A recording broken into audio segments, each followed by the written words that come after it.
Chris Eubank Sr. and Carl Froch admit that even at their best they would both lose to one man. Carl Froch and Chris Eubank Sr. are both very proud men known for their fighting toughness, but both admit one man would have got the better of them in the ring.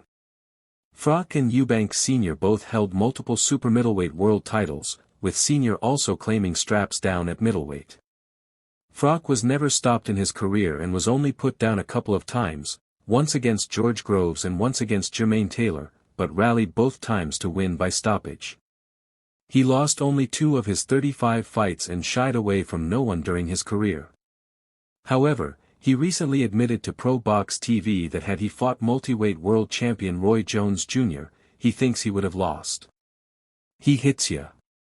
I can't say he wouldn't have hit me, because I get hit with shots. If I'd have got my guard up, he'd have brought that guard down. He'd have been too quick with that jab and he'd have just outworked me, with speed.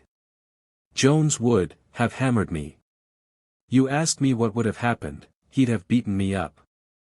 That's what would have happened. Before he retired in 1998, Eubank took 5 losses in his career but all came on the cards, 2 against Steve Collins, 2 against Carl Thompson, and 1 against Joe Calzaghe. He, too, admitted to Sky Sports Boxing that there was one man you can't beat and it was Jones Jr. If that fight had have happened, we both would have been hurt because I would have to go to war with you to win. You can't beat guys like this in his time, all respect, to Joe Calzaghe, suicide. Why would I want to fight a guy like Roy Jones in his prime? Roy Jones is considered one of the greatest boxers of all time.